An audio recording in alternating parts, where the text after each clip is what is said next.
Dans cette capsule, je vais aborder les deux façons les plus populaires que nous utilisons pour décrypter le langage non verbal. La première façon que nous utilisons, c'est la façon, je dirais, populaire, que nous utilisons à peu près tout le monde lorsque nous ne sommes pas formés en communication non verbale. C'est un peu de façon spontanée, c'est-à-dire que euh, dans une situation donnée, en relation avec l'autre, nous pouvons être induits d'un jugement, d'une opinion.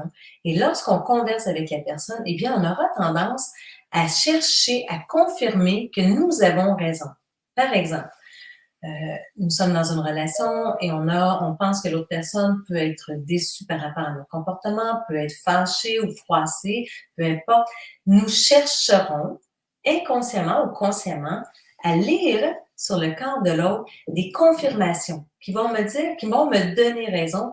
Et le souci avec cette façon de décrypter, c'est que, un peu l'expression, ce que je cherche, je le trouve, c'est vrai en communication non verbale, puisque le corps fait énormément de communication non verbale, c'est-à-dire que votre corps va communiquer à travers ses expressions, à travers ses gestes, à travers les postures. Et si vous cherchez à confirmer que l'autre personne est dans un état émotionnel X, Y, Z, vous allez probablement trouver à confirmer cette idée de départ, cette induction.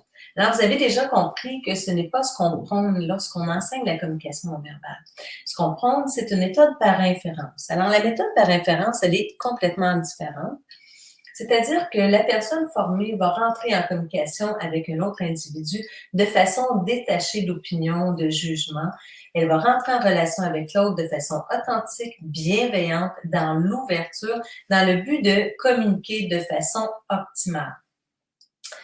Lorsque nous sommes formés en communication non verbale, évidemment, on a un lexique corporel qu'on connaît. Il y a des systèmes qu'on reconnaît, des axes de tête qu'on va repérer rapidement, des façons, des configurations au niveau des mains, des postures corporelles.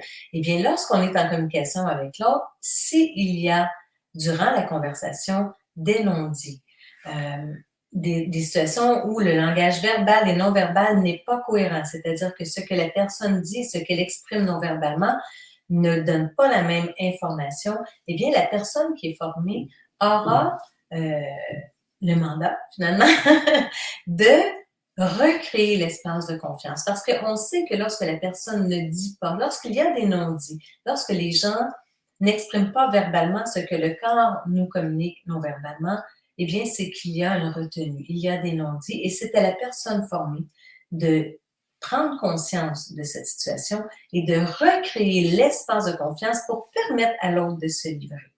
OK, donc si je récapitule, lorsque on décode de façon inductive, donc c'est qu'on induit déjà une opinion de départ et on cherche à se confirmer, à confirmer que nous avons raison, et croyez-moi, on y arrive puisqu'il y a énormément de lectures qu'on peut faire sur un corps.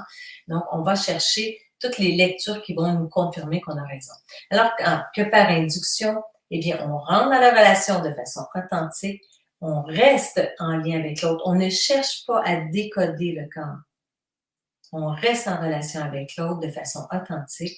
Et si le corps de l'autre nous communique des non-dits, de l'incohérence entre la communication verbale et non verbale, c'est à nous à ce moment-là de recréer le lien pour permettre à l'autre de le dire, de s'exprimer, d'éviter les non-dits.